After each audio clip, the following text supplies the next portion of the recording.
ಇವತ್ತು ಶಿಕ್ಷಕರ ದಿನಾಚರಣೆ. ಈ ಶುಭ ಸಂದರ್ಭದಲ್ಲಿ ಎಲ್ಲರಿಗೂ ಶಿಕ್ಷಕರ ದಿನಾಚರಣೆಯ ಆರ್ಥಿಕ ಶುಭಾಶಯಗಳು. ಇವತ್ತು ನಾವು ಒಬ್ಬ ಅತ್ಯಂತ ರೋಚಕ ಹಾಗೂ ಅತ್ಯಂತ ವೀರ ಶಿಕ್ಷಕನಾಗಿರ್ತಕ್ಕಂಥ ಒಬ್ಬ ಶಿಕ್ಷಕನ ಬಗ್ಗೆ ತಿಳ್ಕೊಳ್ಳೋಣ. ಅವನ ಹೆಸರೇ ಗುಲ್ಶನ್ ಮೊಹರ್ ಅಂತ. ಗುಲ್ಶನ್ ಮೊಹರ್ ಎನ್ನುವ ಒಬ್ಬ ಪುಟ್ಟ ಬಾಲಕನಾಗಿ ಹುಟ್ಟಿರ್ತಾನೆ ಈ ಗುಲ್ಶನ್ ಮೊಹರ್.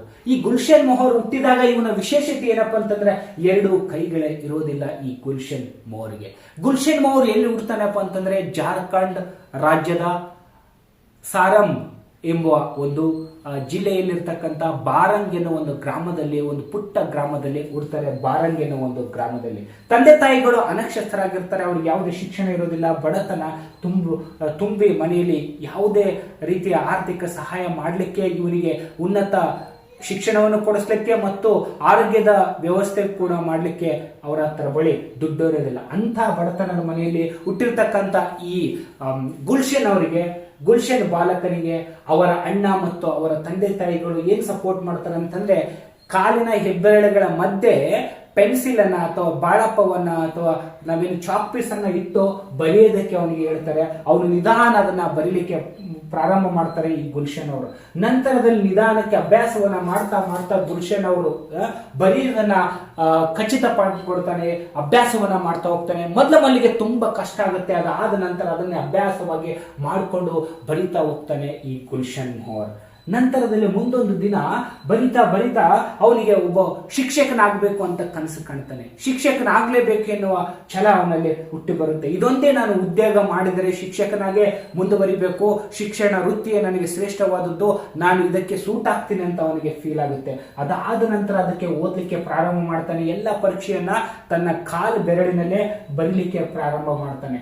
ಅದಾದ ನಂತರ ಕೆಲವೇ ದಿನಗಳಲ್ಲಿ ನೋಡುತ್ತವೆ ಅವನು ಪಕ್ಕದ ಜಿಲ್ಲೆಯಲ್ಲಿ ಶಿಕ್ಷಣ ಮಾಡಲಿಕ್ಕೆ ಸುಮಾರು 80 ಕಿಲೋಮೀಟರ್ ದೂರ ಹೋಗ್ಬೇಕಾಗುತ್ತೆ. ಹಾಸ್ಟೆಲ್ಗಳಲ್ಲಿ ಇರಬೇಕಾಗುತ್ತೆ. ಆಗ ಫ್ರೆಂಡ್ಸ್ ಸಹಾಯವನ್ನ ತಗೊಂಡು ಶಿಕ್ಷಣವನ್ನ ಕಂಪ್ಲೀಟ್ ಮಾಡ್ತಾನೆ ನೆಹರು ಯೂನಿವರ್ಸಿಟಿಯಿಂದ ಒಂದು ಪದವಿಯನ್ನು ಪಡೆದುಕೊಳ್ತಾನೆ. ಆದರೆ ಮುಂದೆ ಓದಲಿಕ್ಕೆ ಅವನಿಗೆ ಸಾಧ್ಯವಾಗೋದಿಲ್ಲ. ಆರ್ಥಿಕ ಪರಿಸ್ಥಿತಿ, ತಂದೆ ತಾಯಿಗಳು ಕೂಡ ಮರಣ ಹೊಂದಿರ್ತಾರೆ. ಯಾರು ಅವನಿಗೆ ಸಹಾಯ ಮಾಡೋದಿಲ್ಲ. ಅಂತ ಸಂದರ್ಭದಲ್ಲಿ ಅವನು ಜಾರ್ಖಂಡ್ ಅವನ ಪಕ್ಕದ ಅವನ ಜಿಲ್ಲೆಯಲ್ಲಿರ್ತಕ್ಕಂಥ ಜಿಲ್ಲಾಧಿಕಾರಿಗಳಿಗೆ ಹೋಗಿ, ನಾನು ಈ ರೀತಿ ಶಿಕ್ಷಣವನ್ನ ಪಡೆದುಕೊಂಡಿದ್ದೀನಿ, ಪದವಿ ಮುಗಿಸ್ಕೊಂಡಿದ್ದೀನಿ, ಡಿಗ್ರಿ ತಗೊಂಡಿದ್ದೀನಿ, ನನಗೆ ಗಣಿತ ಶಿಕ್ಷಕನಾಗಬೇಕು ಅಂತ ಆಸೆ ಇದೆ, ಆದ್ರೆ ಓದ್ಲಿಕ್ಕೆ ನನಗೆ ಆರ್ಥಿಕ ಸಹಾಯ ಇಲ್ಲ ಅಂತ. ಆಗ ಆ ಜಿಲ್ಲಾಧಿಕಾರಿಗಳು ಏನ್ ಮಾಡ್ತಾರೆ ಅಂತಂದ್ರೆ, ನೀನೀಗ ಅವ್ರು ಒಂದು ಡೆಮೋ ತಗೋತಾರೆ. ಆ ಡೆಮೋದಲ್ಲಿ ಗಣಿತವನ್ನು ಅತ್ಯಂತ ಅದ್ಭುತವಾಗಿ ಎಕ್ಸ್ಪ್ಲೇನ್ ಮಾಡಿ ಮಕ್ಕಳಿಗೆ ಹೇಳ್ತಾನೆ, ಅಥವಾ ಜಿಲ್ಲಾಧಿಕಾರಿ ಮುಂದೆನೆ ಎಕ್ಸ್ಪ್ಲೇನ್ ಮಾಡ್ತಾನೆ ಯಾವ ರೀತಿ ಪಾಠ ಮಾಡ್ತೇನೆ ಅಂತ. ಇದಕ್ಕೆ ಮೆಚ್ಚಿರ್ತಕ್ಕಂಥ ಅಲ್ಲಿಯ DC ಇವನನ್ನ ಅದೇ ಊರಿನ ಎಲ್ಲಿ ಹುಟ್ಟಿದ್ರಲ್ಲ, ಈ ಬಾರಂಗ್ ಗ್ರಾಮದಲ್ಲಿ ಏನು ಹುಟ್ಟಿದ್ನಲ್ಲ ಈ ಗುಲ್ಶನ್, ಆ ಗುಲ್ಶನ್ ಊರಲ್ಲಿ ಇರ್ತಕ್ಕಂಥ ಒಂದು ಶಾಲೆಯಲ್ಲಿ ಇವರಿಗೆ ಅಪಾಯಿಂಟ್ ಮಾಡ್ತಾರೆ. ಏನಕ್ಕೆ ಅಂತಂದ್ರೆ, ಒಂದು ಸಹಾನುಭೂತಿ ಆಧಾರದ ಮೇಲೆ ಒಂದು ಗೆಸ್ಟ್ ಟೀಚರ್ ಅಂತ ಕರಿತೀವಲ್ಲ, ಒಬ್ಬ ಅತಿಥಿ ಶಿಕ್ಷಕನಾಗಿ ಇವರನ್ನು ನೇಮಕ ಮಾಡ್ತಾರೆ. ಇವರಿಗೆ ಸ್ಯಾಲರಿಯನ್ನ ಟಾಟಾ ಟ್ರಸ್ಟ್ ಇಂದ ಇವರಿಗೆ ಒಂದು ಆರ್ಥಿಕ ಸಹಾಯವನ್ನು ಕೂಡ ಮಂತ್ಲಿ ತಿಂಗಳ ಸಂಬಳ ರೀತಿಯಲ್ಲಿ ಸಿಗೋ ತರ ನೋಡ್ಕೊಳ್ತಾನೆ ಆ DC. ನಂತರದಲ್ಲಿ 2014ರಲ್ಲಿ ಆ ಶಾಲೆಗಿಂತ ಗಣಿತ ಶಿಕ್ಷಕನಾಗಿ ಅಲ್ಲಿ ಸೇವೆ ಸಲ್ಲಿಸಲಿಕ್ಕೆ ಪ್ರಾರಂಭ ಮಾಡ್ತಾನೆ. ಸೇವೆ ಸಲ್ಲಿಸುವ ಪ್ರಾರಂಭಿಸಿದ ಸಂದರ್ಭದಲ್ಲಿ ಮಕ್ಕಳು ಇವನನ್ನ ವಿಚಿತ್ರವಾಗಿ ನೋಡ್ತಾರೆ.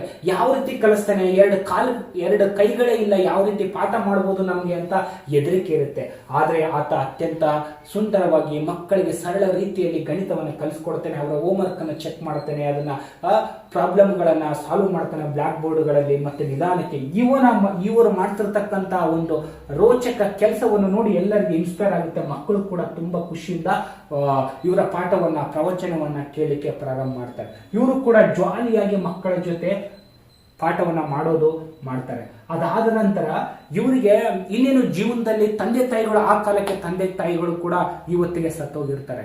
ಆಗ ಇವನು ದಿನನಿತ್ಯ ಇವರೇನು ಗುಲ್ಶನ್ ಮೊಹರ್ ಏನು ಪ್ರತಿನಿತ್ಯ ಅವರ ಶಾಲೆಯಿಂದ ಆ ಊರಲ್ಲೇ ಇರ್ತಕ್ಕಂಥ ಶಾಲೆಯಲ್ಲಿ ದಿನ ಹೋಗಿ ಪಾಠ ಮಾಡ್ತಿರ್ಬೇಕಾದ್ರೆ ಆ ಮನೆಯ ಪಕ್ಕದಲ್ಲಿರ್ತಕ್ಕಂಥ ಒಬ್ಬಾಕಿ ಈತನನ್ನ ಗಮನಿಸಿ ಆತನನ್ನ ಮದುವೆ ಆಗ್ಲಿಕ್ಕೆ ಮುಂದೆ ಬರ್ತಾಳೆ. ಅವರ ಪ್ರೀತಿ ಲವ್ ಸ್ಟೋರಿ ಪ್ರಾರಂಭವಾಗುತ್ತೆ. ಇವರಿಬ್ಬರು ಪ್ರೀತಿ ಮಾಡಿ ಮದುವೆ ಆಗ್ತಾರೆ ಮುಂದೆ. ಅದಾದ ನಂತರ ಅವರಿಗೆ ಸುಂದರವಾಗಿರ್ತಕ್ಕಂಥ ಒಂದು ಹೆಣ್ಣು ಮಗು ಜನನವಾಗುತ್ತೆ. ಅದಾದ ನಂತರ ಹೆಣ್ಣು ಮಗುವಿಗೆ ಜನನ ಆದ ನಂತರ ಈ ಸಂಪೂರ್ಣ ಏನು ಗುಲ್ಶನ್ ಅವರ ಸಂಪೂರ್ಣ ಜವಾಬ್ದಾರಿಯನ್ನು ಈಕೆ ತಗೊಂಡು ಅವರು ಶಾಲೆಗೆ ಹೋಗ್ಬೇಕಾದ್ರೆ ಅವನನ್ನ ಆ ಗುಲ್ಶನ್ ಅವರಿಗೆ ಬಟ್ಟೆಯನ್ನು ಹಾಕೋದ್ರಿಂದ ಹಿಡಿದು ಎಲ್ಲವನ್ನ ಇವರೇ ನೋಡ್ಕೊಳ್ತಾರೆ. ಇವರನ್ನ ಮತ್ತೆ ಅನೇಕ ಸಂದರ್ಶಕರು ಈಗೇನೆ ಕೇಳ್ತಾರೆ, ನಿಮ್ಗೆ ಯಾವ ರೀತಿ ಕಷ್ಟ ಆಗೋದಿಲ್ಲ ಏನೋ ಇವ್ರ ಮಕ್ಕಳ ತರ ನೋಡ್ಕೋದಕ್ಕೆ ಅಂತ. ಇಲ್ಲ, ಅವರನ್ನ ನೋಡಿದಾಗ ನನಗೆ ಇನ್ಸ್ಪಿರೇಷನ್ ಆಗುತ್ತೆ, ಇವರು ಬಹಳ ಛಲವಂತರಿದ್ದಾರೆ, ಆ ಕಷ್ಟದಿಂದ ಓದಿ ಶಿಕ್ಷಕರಾಗಿ ಶಿಕ್ಷಕ ವೃತ್ತಿಯನ್ನ ಮಾಡ್ತಾನೆ, ಹಾಗಾಗಿ ನನಗೆ ತುಂಬಾ ಸಂತೋಷವಿದೆ ಇವ್ರ ಬಗ್ಗೆ ಅಂತೇಳಿ ಹೇಳ್ತಾರೆ. ಹಾಗಾಗಿ ಇಂತಹ ವ್ಯಕ್ತಿಗಳನ್ನು ನೋಡಿದಾಗ, ಇಂತಹ ಶಿಕ್ಷಕರನ್ನು ನೋಡಿದಾಗ ಸಮಾಜವನ್ನು ಕಟ್ಟತಕ್ಕಂಥ, ಸಮಾಜವನ್ನು ಬೆಳೆಸ್ತಕ್ಕಂಥ ವೃತ್ತಿ ಶಿಕ್ಷಕರ ವೃತ್ತಿ. ಯಾರೆಲ್ಲ ಶಿಕ್ಷಕ ವೃತ್ತಿಯನ್ನು ಮಾಡ್ತಿದ್ದಾರೆ ಅವರಿಗೆಲ್ಲ ಮತ್ತೊಮ್ಮೆ ಶಿಕ್ಷಕ ದಿನಾಚರಣೆ ಶುಭಾಶಯಗಳು. ತಮಗೆ ಇಷ್ಟವಾದ ಶಿಕ್ಷಕರ ಹೆಸರುಗಳನ್ನು ಕಾಮೆಂಟಲ್ಲಿ ಬರೆಯೋದನ್ನು ಮರಿಬೇಡಿ ಅಂತ ಹೇಳ್ತಾ, ಥ್ಯಾಂಕ್ ಯು ವೆರಿ ಮಚ್.